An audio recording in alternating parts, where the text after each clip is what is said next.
Welcome back to First Take on 1 Samuel today. Today we are looking at the end of most of chapter 18, verses 6 through 30. And this is a point in David's life that really gets complicated politically for him. He's defeated the great giant Goliath. He's befriended the king's son. Remember again that the Spirit of God has left Saul, and the Spirit of God has come upon David, and Saul knows it. In fact, we even see that an evil spirit has been sent to torment Saul, and ironically, David has been sent to comfort him with his music and the like as well. And so David is in the king's court. He's around him all the time, and things start to happen. You know, David he's a valiant warrior, and Saul starts to hear this kind of stuff. You know, he hears the women singing about how Saul kills his thousands and David kills his 10,000s, and guess what? That really bothers him. And so you can kind of see the writing is on the wall where, you know, you do not want to be an enemy of the king. But the Lord is with David. The Lord is with David all the way along.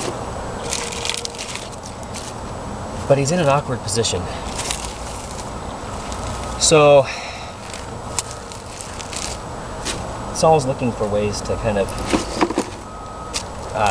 discreetly get rid of David, shall we say. So originally he tries to marry off one of his older daughters to him, and that doesn't work out. So Michal, one of his other daughters, loves David.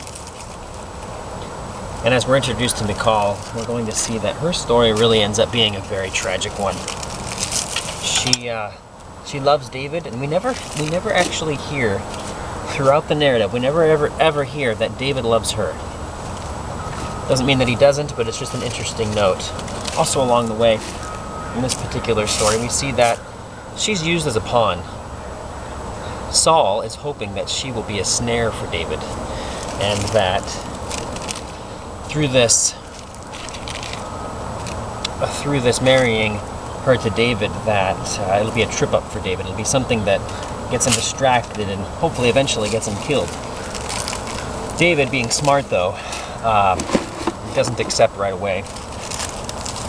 He says, "Who am I? I'm not worthy," you know, that kind of thing. And which again is showing at this time his humility. Again, showing that he's somebody who can be used by God, and he is being used mightily by God through this process. So that's what we see happening right here. But so eventually, David is convinced.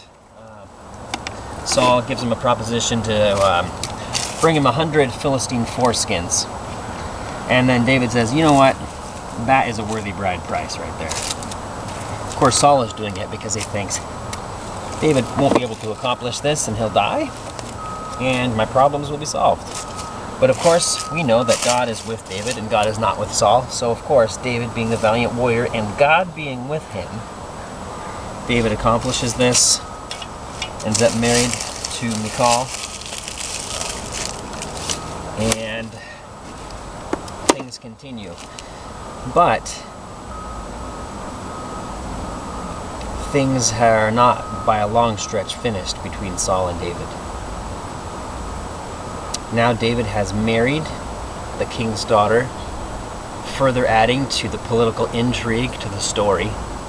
And we know that Michal loves David, and that Saul wants to use Michal as a snare to David.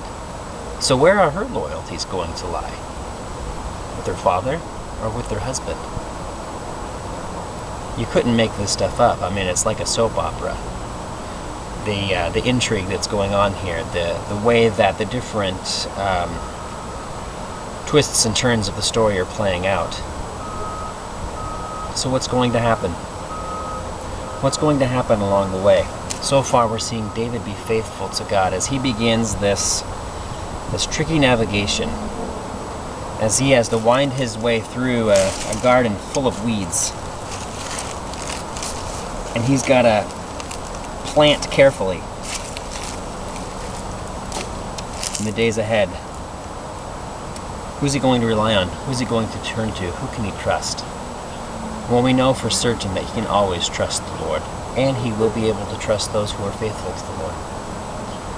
As we continue along this path, we too can remember that even in those times in our lives that can be complicated, that we aren't sure what the future holds, when there are competing forces, competing powers in our lives, perhaps beyond even our control, the one thing that we can do is continue to rely on the Lord and continue to realize that without him we are nothing.